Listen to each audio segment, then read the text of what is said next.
Gracias por unirte a Epic Church International para escuchar la palabra de Dios. Sé que el mensaje que compartiremos hoy te impactará, te ministrará hoy.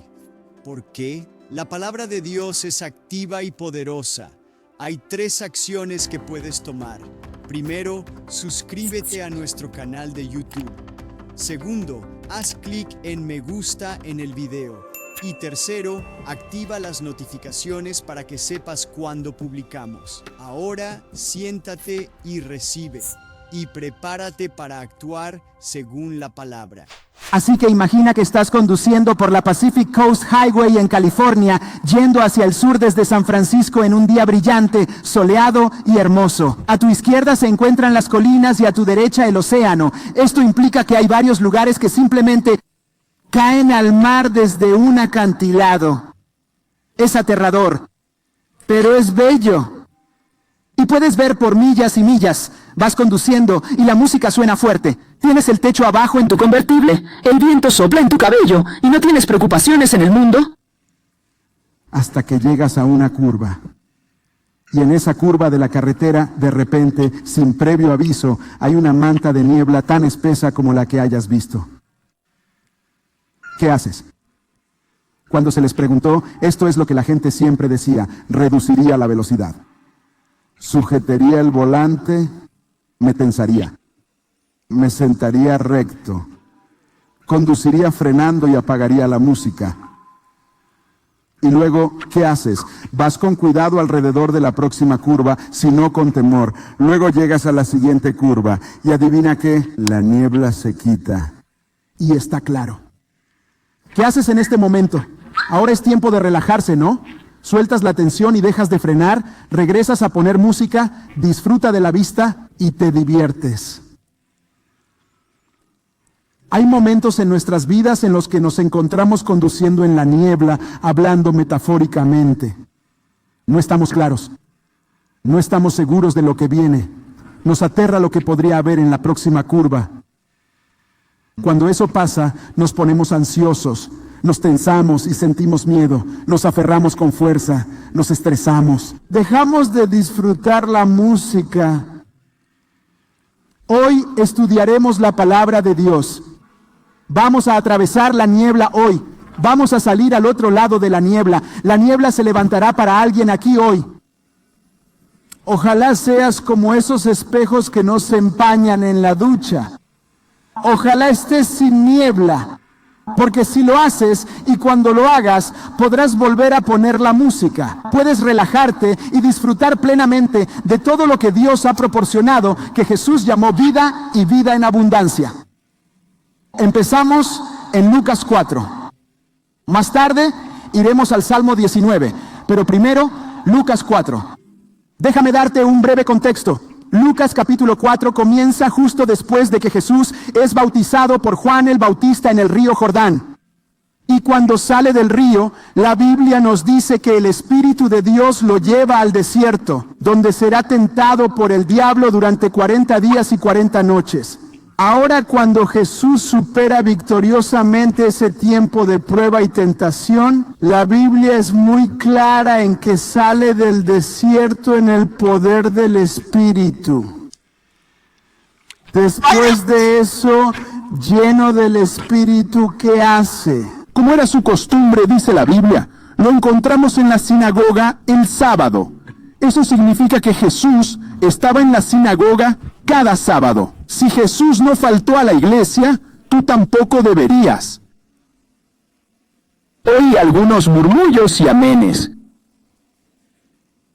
Así que está en la sinagoga el sábado y le toca leer. Es la sinagoga de su pueblo en Nazaret. Entonces le dan el rollo para que lo lea. Abre el rollo y encuentra el pasaje que conocemos como Isaías capítulo 61. Y en Lucas capítulo 4, Jesús cita a Isaías 61 cuando se presenta en la sinagoga. Y él lee: el Espíritu del Señor está sobre mí, porque me ha ungido para predicar el Evangelio a los pobres. Me envió a sanar a los heridos, y a proclamar libertad a los cautivos y recuperación de la vista a los ciegos, para poner en libertad a los oprimidos, para proclamar el año aceptable del Señor, el año del jubileo. Por lo tanto, cada 50 años, Dios proporcionó a través de la ley una restauración radical e independencia de toda forma de deuda. Curiosamente, el pasaje que Jesús leía y los versos en Lucas que cita a Isaías no concluyen donde Jesús lo hizo. Hay una frase adicional, una línea más, como un medio verso, que dice en Isaías 61, para anunciar el año aceptable del Señor y el día de venganza de nuestro Dios. Jesús no lee esa línea intencionalmente. Él se detiene intencionalmente donde se detiene al leer el rollo, porque no viene a traer la venganza de Dios sobre nosotros, sino que viene a cargar la venganza de Dios por nosotros. El punto es este. Jesús predica su discurso inaugural en el poder del Espíritu, y es sobre la unción. En verdad, todo se centra en ser ungido para ofrecer libertad. Según Isaías, la unción es el poder sobrenatural de Dios que destruye yugo y quita cargas. La Biblia dice que Dios ungió a Jesús con el Espíritu Santo. Hizo el bien y sanó a los oprimidos. Ten en cuenta que Jesús fue ungido para liberar a la gente, para liberarnos a nosotros del pecado, de la enfermedad, para liberarnos de la enfermedad, la pobreza, el sufrimiento emocional y toda forma de adicción. Jesús fue, es y siempre será totalmente dedicado a tu libertad. La cuestión es, ¿cómo se realiza esa libertad que Jesús tenía en su misión y por la que dio su sangre y su vida? ¿Cómo ocurre esa libertad? ¿Cómo se hace realidad? ¿Cómo se convierte la libertad que Jesús compró con su propia sangre en una realidad práctica en nuestras vidas diarias? Iniciemos con una afirmación. La disciplina trae libertad. Sé que solo recibiría unos 4 amenes. Sé que eso no es lo que querías. Sé que querías que dijera disciplina. La libertad es fácil. La libertad es fácil. Tú sabes, solo entras a un servicio, alguien te impone las manos, caes bajo el poder y te levantas libre. Pero un subidón emocional, y aún un sacudón espiritual legítimo y momentáneo, no siempre traerá libertad duradera. La disciplina trae libertad. Sé que eso no suena correcto ni se ve bien. En realidad suena un poco contradictorio, pero es verdad. Por ejemplo, la razón por la que tenemos independencia en nuestro país es por el Estado de Derecho.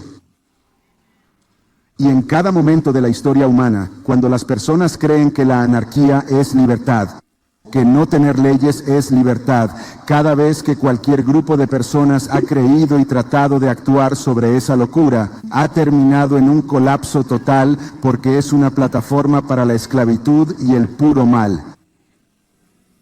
El mal prospera donde no hay ley, el mal prospera donde no hay límites, el mal prospera donde no hay disciplina. Y eso es cierto en la cultura, en conjunto y en tu vida. Todos hemos probado que esto es así. Déjame explicarlo un poco más. Si te esfuerzas por hacer ejercicio, comer saludablemente, hidratarte y reducir el estrés, tendrás muchas más posibilidades de disfrutar de las libertades de estar físicamente sano. Y son libertades importantes. Lo notarás si pierdes alguna. Para conservarlas necesitas disciplina. Si ordenas tus pensamientos para reflexionar sobre lo que es bueno, hermoso, digno de alabanza y honorable, estarás libre de los efectos de la ansiedad y la depresión debilitantes. Si no ejercitas la disciplina del pensamiento, si no controlas tus pensamientos cuando es necesario, si no reflexionas sobre tu forma de pensar, si no revisas y ajustas tu autoconversación, todo está en juego. En el Salmo 119, el rey David dice, lo tenemos. David dijo, caminaré en libertad porque he buscado tus enseñanzas. Solo porque algo parezca restrictivo no significa que sea malo. Solo porque algo parezca restrictivo no significa que lo sea. Por ejemplo, si un padre toma del brazo a su hijo de 3 años y lo detiene de correr hacia el tráfico en una intersección llena de coches, Manhattan, era restrictivo. Sí, lo retuvo. Estaba cuidando al pequeño, pero también le salvaba la vida. En Juan 8:31 a 32 se dice que Jesús habló a los judíos que creían en él. Esto es para los creyentes. Si permanecen en mi palabra, son verdaderamente mis discípulos, y conocerán la verdad, y la verdad los liberará. Por lo tanto, los discípulos se involucran en la disciplina de permanecer en la palabra, de seguir en la palabra. Y la palabra permanecer tiene la connotación de abrir un camino, creando un camino donde no existía antes, recorriendo cierto terreno una y otra vez hasta que se vuelva familiar, hasta que puedas caminar por él. Los discípulos no solo echan un vistazo superficial, forjan un camino familiar y permanecen en la palabra. Y cuando lo hacen, hallan la verdad pura y auténtica, y eso los libera. Ahora pasemos al Salmo 19. Otro salmo de David que alaba la eficacia y el poder de cambio de la palabra escrita. Comenzaremos en el versículo 7, donde se dice que la ley del Señor es ideal, cambiando el alma. El testimonio del Señor es seguro, haciendo sabios a los simples.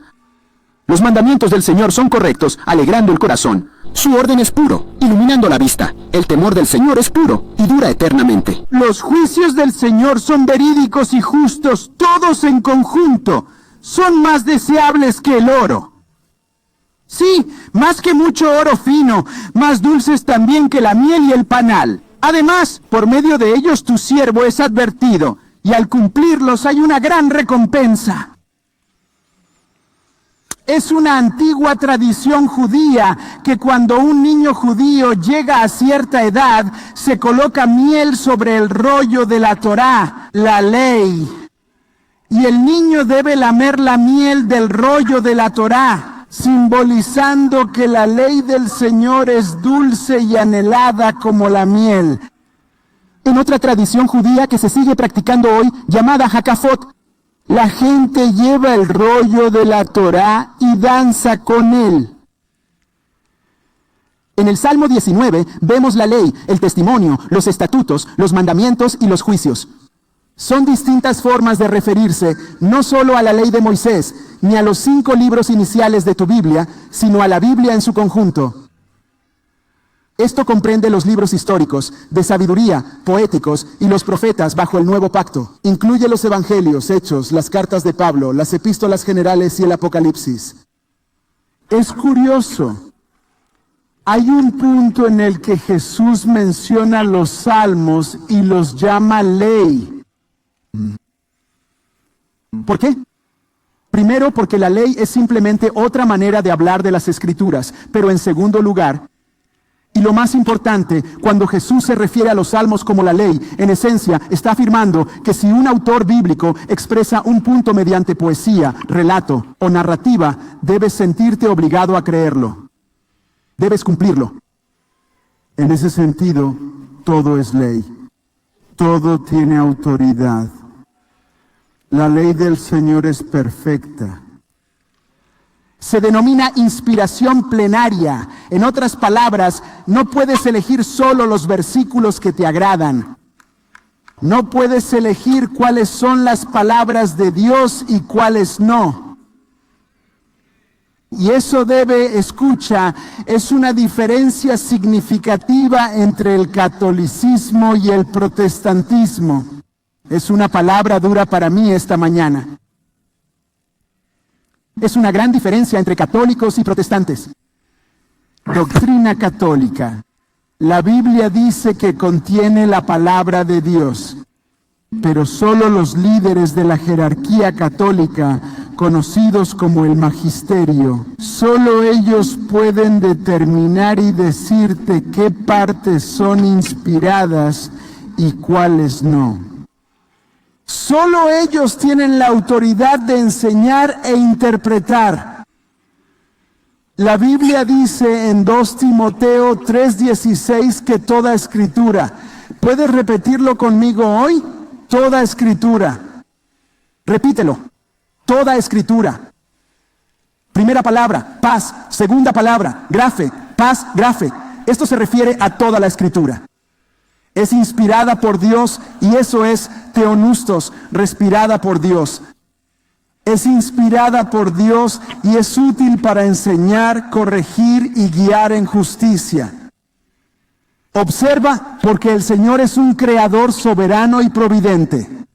Puede crear seres humanos que han sido apartados desde antes de ser formados en el vientre de su madre para escribir exactamente lo que Él sopló a través de ellos. Por eso, cada canción, cada salmo, cada poema, cada proverbio, cada evento, cada historia, cada enseñanza, cada parábola, cada milagro en su contexto y en los manuscritos originales es infaliblemente perfecto y autoritativo porque ha procedido del aliento de Dios.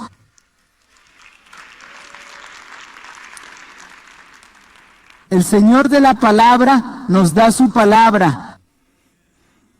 Jesús es el Señor de la palabra, porque Él es la palabra. En el principio estaba la palabra y era Dios y se hizo carne. Más sobre eso pronto. Pero entiende esto. Seamos cuidadosos. Tu salvación, tu reconciliación con Dios y tu restauración no están en un hermoso libro encuadernado en cuero, sino en quien es revelado por el volumen del libro. ¿Cierto? Porque hay quienes pueden citar muchos versículos, o hay quienes se llaman estudiosos de la Biblia. Conocen la palabra, pero no al Señor. Reflexiona sobre esto. Hasta el diablo sabe citar la Biblia, lo hizo con Jesús. Jesús habló a los líderes religiosos de su tiempo, quienes lo perseguían intensamente, y les dijo: ustedes buscan en las Escrituras, porque piensan que ahí tienen vida eterna, y estas son las que dan testimonio acerca de mí. La Biblia es como un menú que ha sido escrito de manera sobrenatural y divina. ¿Cuántos saben que no se come el menú? Pero este menú está diseñado para que ustedes coman la comida, para que experimenten y se encuentren con aquel que fue la palabra hecha carne, para que ingieran y absorban al que es el pan de vida, para que prueben y vean que el Señor es bueno. Así dice la Biblia amplificada en el versículo 7. Me encanta esto. La ley del Señor es perfecta y restaura a la persona. Porque Él es el creador, lo que dice da vida. Porque es rey, lo que dice tiene autoridad. Porque es santo y justo, todo lo que dice es purificador y saludable. Porque Él es Jehová Rafa, el Señor nuestro Dios, nuestro médico, nuestro sanador. Todo lo que dice repara nuestra quebrantadura. Porque Él es Jehová Jireh, el Señor que provee. Todo lo que dice enriquece profundamente nuestras vidas. Y porque Él es Jehová Shalom, porque es el Dios de paz. Su palabra siempre nos une y habla paz en nuestras tormentas. Vea, porque Él es soberano sobre todas las cosas. Cada palabra que dice, cada palabra que está escrita, cada precepto, cada principio, cada letra y tilde de la palabra de Dios hará que todo en tu vida trabaje para la gloria de Dios y tu bienestar. Por favor, comprendan esto. Dios es eterno y también personal. Él habla porque es personal. Su palabra es autoritaria porque es eterno. Sus palabras son definitivas. Gracias a Dios que nos define a nosotros y no el mundo que está bajo el dominio del maligno. Ahora, noten en nuestro texto principal, se mencionan tanto preceptos como estatutos. Los preceptos provienen de la misma raíz que la palabra prescripción. La palabra de Dios es prescriptiva. ¿Quién sabe qué es terapéutica? La palabra de Dios es medicinal. Es mejor que el Prozac. Es mejor que el Zoloft. Amén. La razón es que todas esas cosas solo ocultan los síntomas, pero la palabra de Dios no oculta, va a la raíz y sana. Preceptos y estatutos. Los estatutos muestran que las escrituras son siempre pertinentes. Es una verdad constante para todos, en todo momento. No necesitas hacer que la Biblia sea relevante, ya lo es. Mira, la Biblia no son solo enseñanzas sabias, es la verdad eterna de Dios.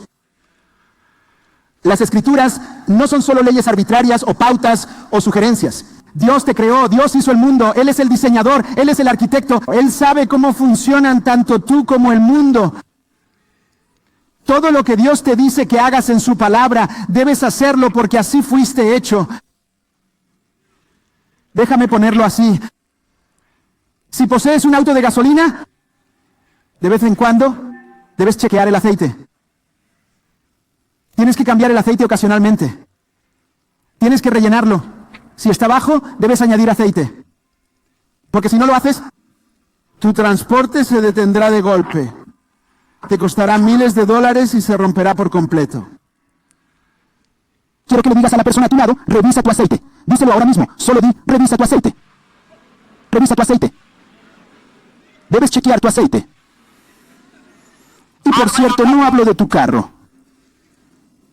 En Efesios 5 se nos dice que siempre debemos ser llenos del Espíritu Santo. Todos estamos invitados y animados a ser bautizados, marinados en el Espíritu Santo. Los salmos, de hecho, presentan una oración que solicita a Dios que vierta aceite nuevo del cielo sobre nosotros. Y mi familia, si ignoras eso, si relegas la oración, la adoración, la meditación y la devoción, si descuidas las disciplinas espirituales que se describen claramente en el Nuevo Testamento, prácticamente no tendrás aceite. Tus engranajes van a rechinar y eventualmente se atascarán. Y te costará. Si no aplicas la palabra en la práctica, te fallarás. O al menos no funcionarás al máximo. No alcanzarás tu potencial. No serás tu mejor versión. Habrá problemas. Habrá problemas que puedes evitar, impuestos por ti mismo. Porque así como un pez fue diseñado por Dios para prosperar en el agua, tú fuiste diseñado por Dios para prosperar en el agua de su palabra.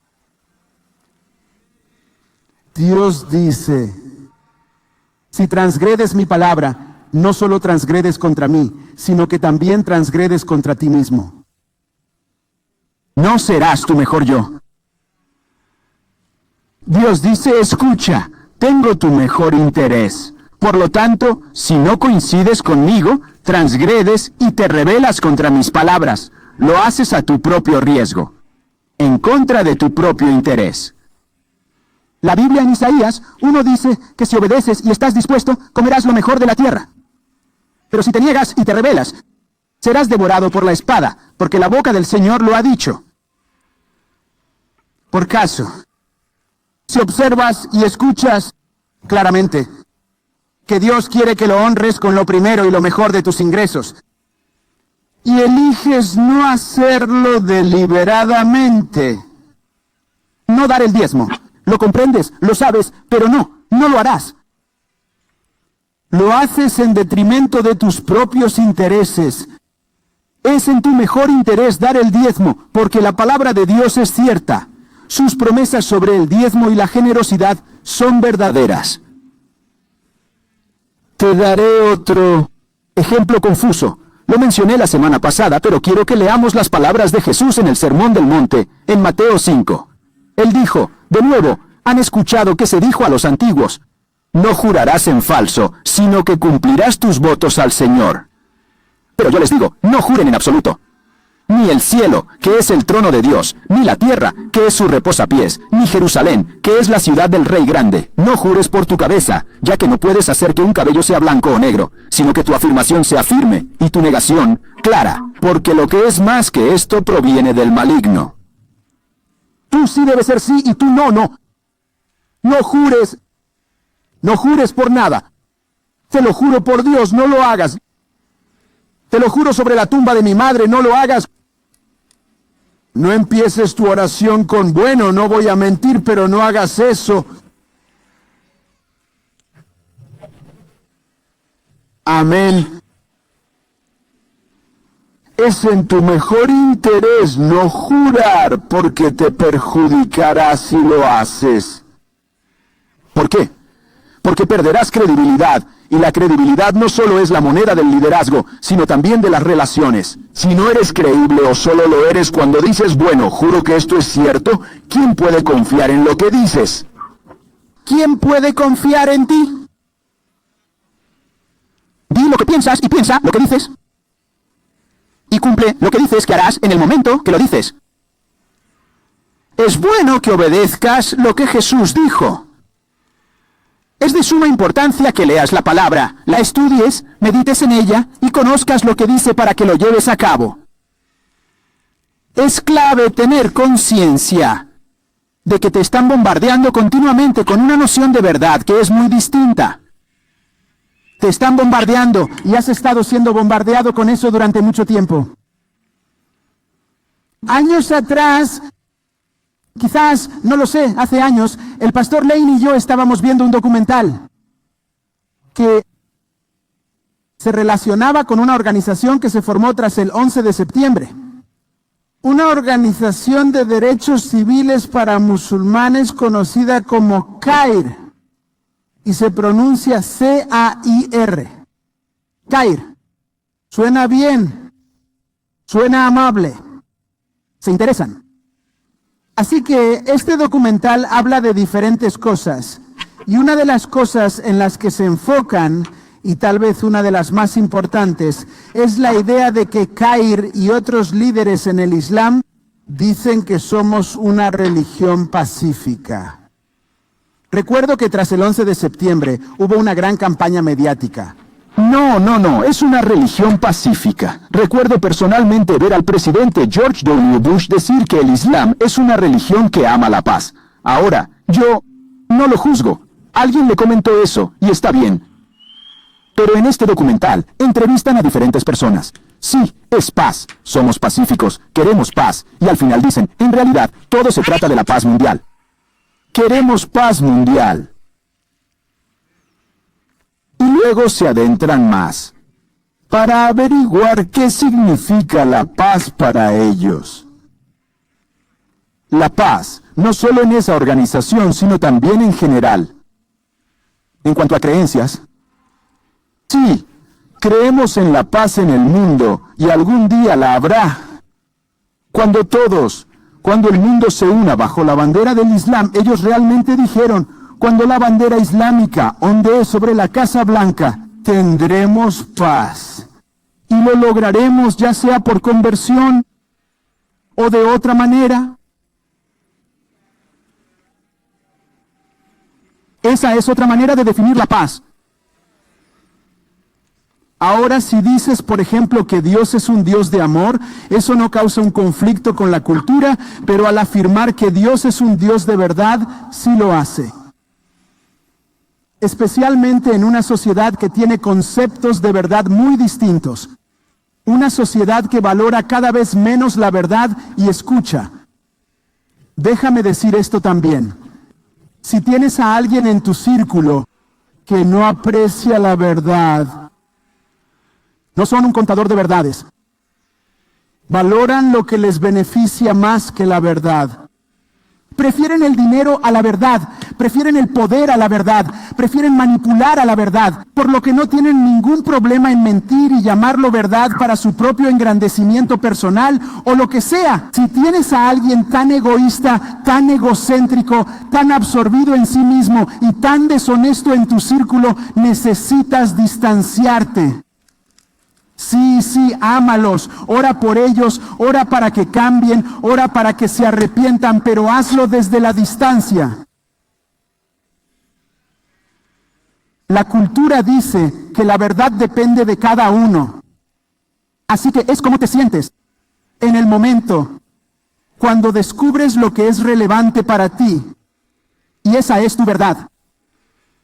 La cultura dice que tú eres tu propio estándar, eres tu propia medida de la verdad, puedes determinar la verdad por ti mismo. Es como te sientes en el momento. Lo que sientes en tu corazón es lo que importa. Y eso, familia, es un camino hacia el desastre. Si tu corazón es el barómetro de tu verdad, estás en problemas. Jeremías 17:9 dice que el corazón es engañoso y malvado. ¿Quién puede entenderlo? Jesús dijo que del corazón Salen pensamientos malos, asesinatos, adulterios, robos, falsos testimonios y blasfemias. eso será tu guía, tu estándar. Tu corazón es la forma en que discernirás si algo es verdad o no. Bueno, así me siento, ese es el problema. Tus emociones, tus ideas, tu corazón no es el Señor. Jesús es el Señor, eso es lo que sé. Permíteme mencionar una afirmación que parece enigmática que Jesús hizo. Al referirse a sí mismo como la piedra angular que los constructores rechazaron, Él dice esto: y quien caiga sobre esta piedra será destruido, pero sobre quien caiga lo molerá hasta convertirlo en polvo. Acércate y sígueme aquí. Quien caiga sobre él, quien caiga sobre la roca, quien caiga sobre la roca. ¿Quién es la palabra? El que permanece igual. ¿Cuántos saben que Él es el Señor nuestro Dios, que no cambia? Jesucristo es el mismo ayer, hoy y por siempre. Él dijo que el cielo y la tierra pasarán, pero mi palabra jamás pasará. Salmo 119 dice que tu palabra está eternamente asentada en el cielo. Quien caiga sobre ella será destruido. Pero no toda fractura es mala. Hay cosas que necesitan romperse.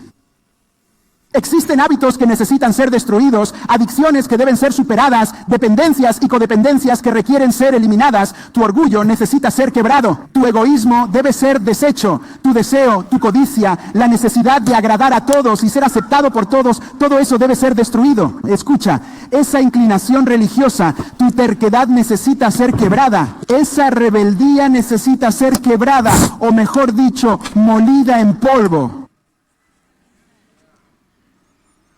Los que caen sobre la piedra, sobre Jesús, la piedra angular, aquellos que caen sobre la palabra serán quebrantados de buena manera. Pero a quien caiga, los destruirá. La misma verdad, como el sol puede derretir la cera o endurece la arcilla. Nunca he visto que esto no sea verdad.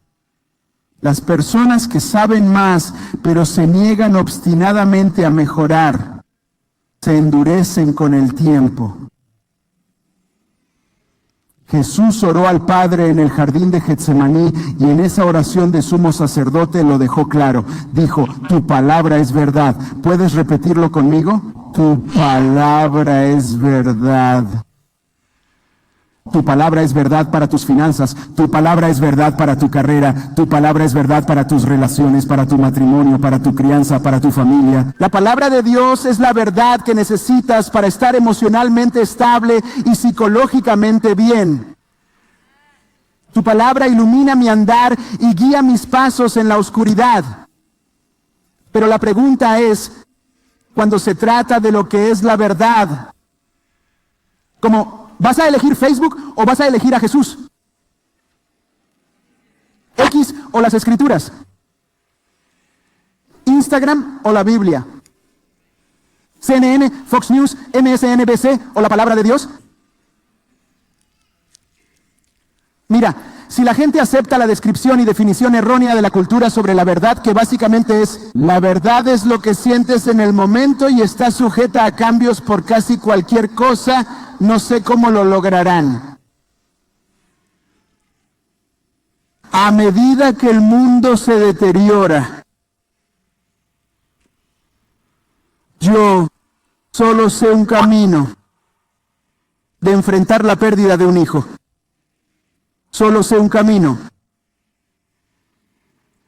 Es tener fe en Dios y creer en su palabra. Es tener la palabra tan arraigada en ti, que cuando te presionan, aplastan y pulverizan, es la palabra la que sale. Miras a Jesús, miras a Jesús, miras a Jesús, y cada vez que es perseguido, cada vez hasta el final, Él carga la cruz en la colina y cita la palabra de Dios. Cita la palabra de Dios mientras cuelga entre el cielo y la tierra, golpeado. Él pronuncia la palabra. Al apretar a Jesús, la palabra emerge.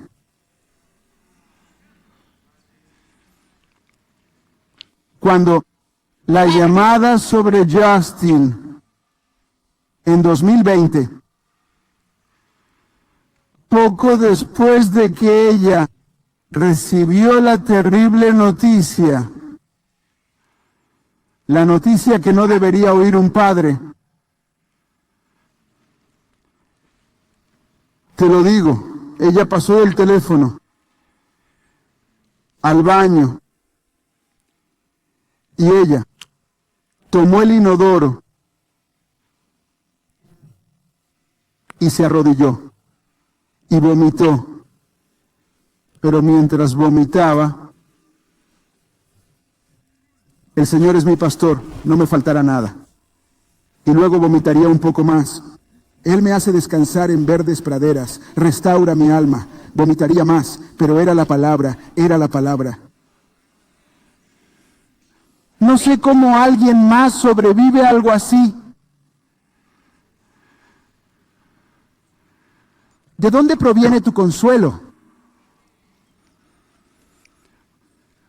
¿Qué puedes sostener para tener un poco de paz y esperanza sin el Señor? ¿Por qué optar por enfrentar eso solo si no es necesario? Si alguien piensa que la verdad la define su corazón, ¿qué pasa si tu corazón está dividido? ¿Qué pasa si está roto? Cuando no sabes, cuando estás rodeado de confusión. ¿Qué tan confiable es tu corazón como detector de la verdad? ¿Es exacto o está fallido? ¿Qué sucede cuando la gente cree que algo es lo correcto, que es bueno, que se siente bien en ese instante? ¿Qué sucede cuando una persona cree que algo es correcto y verdadero, solo para que eso destruya su vida? Porque se sentía bien. Proverbios 14 dice que hay un camino que parece correcto para un hombre, pero su fin es el camino de la muerte. ¿Cómo si te autoproclamaras el barómetro supremo de la verdad? ¿Cómo construirás una base sólida? ¿Cómo resistirás las tormentas de la vida? ¿Cómo conseguirás un ancla para tu alma? Es como el niño de 2 años que un día se vuelve hacia mamá, mientras ella le da de comer y dice, no, mamá, yo lo hago. No, yo lo haré. Así que mamá le da el plato de espaguetis. ¿Y qué pasa? Los espaguetis terminan en su cabello. Como si crees que sabes más que la palabra de Dios, si piensas que sabes más que Dios y puedes hacerlo sin Él, eventualmente serás un desastre.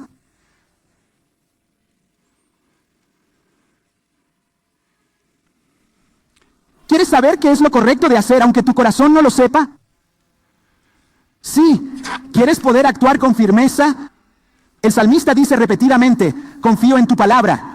Mis creencias están en tus preceptos. Mis esperanzas están en tus leyes. Pablo, por el Espíritu dice que no te conformes a este mundo. En la Biblia de la Mensaje se expresa así. No te acomodes tanto a tu cultura que encajes sin ni siquiera pensarlo, pero sé transformado mediante la renovación de tu mente, para que puedas discernir lo que es la buena, aceptable y perfecta voluntad de Dios.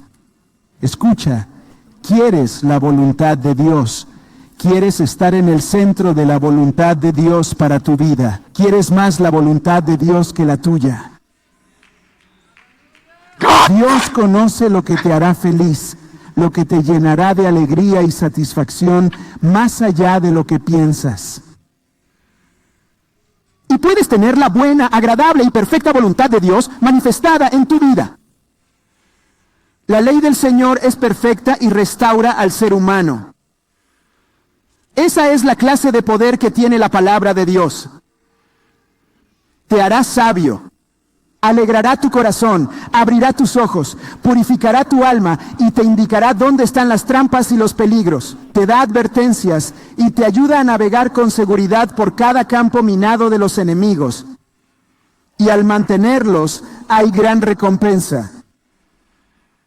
Oye, los regalos son por gracia, pero eso no niega el hecho de que Dios recompensa. Los dones y las recompensas son dos cosas diferentes. La Biblia dice que Él recompensa a los que lo buscan diligentemente. ¿Verdad? ¿Qué le dijo Dios a Josué? Este libro de la ley no saldrá de tu boca, sino que lo meditarás día y noche para que actúes conforme a todo lo que en él está escrito. Así harás próspero tu camino y tendrás éxito. Éxito. El Salmo comienza con estas palabras: Feliz el hombre que no sigue el consejo de los malvados, ni se queda en el camino de los pecadores, ni se sienta con los burladores, sino que su deleite está en la ley del Señor, y en su ley medita de día y de noche. Él será como un árbol plantado junto a corrientes de aguas que da su fruto en su tiempo. Su hoja no se marchita, y todo lo que hace prosperará. Y Jesús dijo: si permaneces en mí, y mis palabras están en ti, pedirás lo que desees, y te será hecho.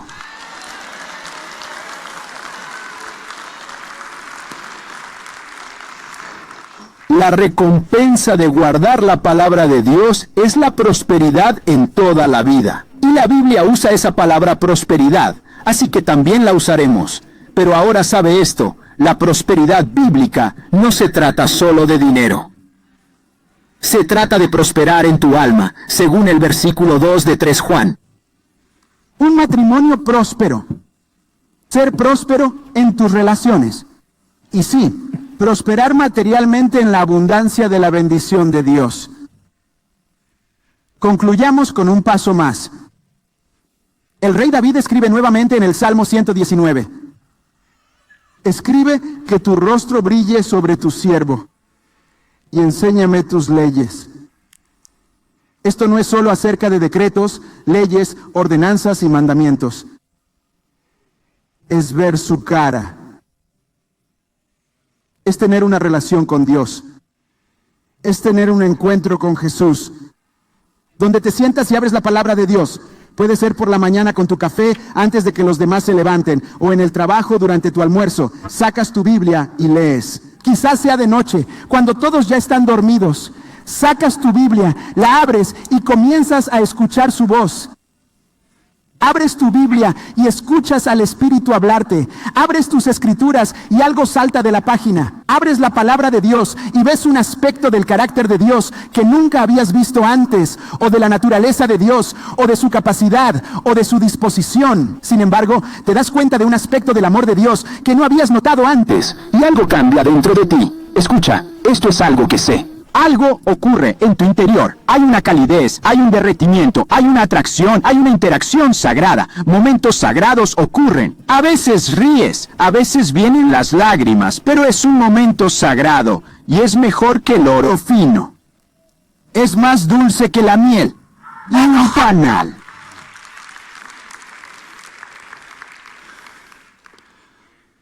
Escucha, familia, no quiero repetir, pero lo diré de otra manera. Te diriges a la palabra del Señor para hallar al Señor de la palabra. Déjame repetir, vas a la palabra del Señor para encontrar al Señor. Porque Él y su palabra son uno. Por eso la Biblia dice que la palabra de Dios es viva y poderosa, y más afilada que cualquier espada de 2 filos, que divide entre articulaciones y tuétano, alma y espíritu, y es un discernidor de lo que hay en nuestros corazones. Y luego, ¿sabes lo que dice el siguiente versículo? Y todos tenemos que rendir cuentas ante aquel cuyo sus ojos, de repente la Escritura tiene ojos y se convierte en un himno. Es donde Jesús dice, ven a mí, todos los que trabajáis y lleváis cargas, y yo os daré descanso. Llevad mi yugo sobre vosotros y aprende de mí, porque soy humilde y encontraréis paz para vuestras almas. No puedes conocer a alguien solo a tu manera. Déjame darte un ejemplo. Era domingo de Pascua, 1994. Así que 10 años después de que le di mi corazón al Señor. Y estaba en casa de un amigo por la tarde. Había una bonita reunión, un querido amigo mío, y había algunas personas allí. Y en un momento éramos 4 o 5 hablando de diferentes cosas. Solo quería contarles a todos. Solo dije, ¿sabes qué? Hoy son 10 años para mí. Es como mi 10º aniversario. Es como mi 10º cumpleaños espiritual. Fui salvado hace 10 años hoy. Y alguien en ese círculo me miró y dijo, no, no es así. No es. Le respondí y dije, sí lo es. ¿Me conoces mejor de lo que yo me conozco? No puedes conocer a alguien a tu modo. O esto es lo que pasará. Si intentas conocer a alguien como tú quieras, tendrás una versión alterada de esa persona, sesgada por tus propios prejuicios, lo que significa que no es realmente esa persona. Es quien tú quieres que sea. Es una versión idealizada de esa persona, creada por ti. Debes conocer a alguien como ellos quieren. Tienen que contarte sobre ellos. Lo que les gusta, lo que piensan, de qué se trata su vida. No puedes proyectar lo que piensas sobre alguien. En vez de que ellos te digan quiénes son sin asegurar errores, debes ir y conocer a alguien a su modo. Aquí está quien Jesús dice que es. Y solo tendrás eso aquí. No en una serie de Netflix. No en un documental de CNN sobre la vida de Jesús hecho por no cristianos. No de lo que tus amigos dicen. No de lo que dice la religión tradicional. El conocimiento de segunda mano no sirve.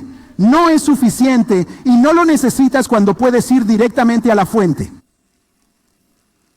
Escucha, cada vez que lees la ley de Moisés, estás conociendo a Jesús. Cada vez que lees los Reyes y las Crónicas, estás conociendo a Jesús. Cada vez que estudias los Salmos, los Profetas, los Evangelios y las Epístolas, te estás acercando a Jesús, ya que todo señala hacia Él.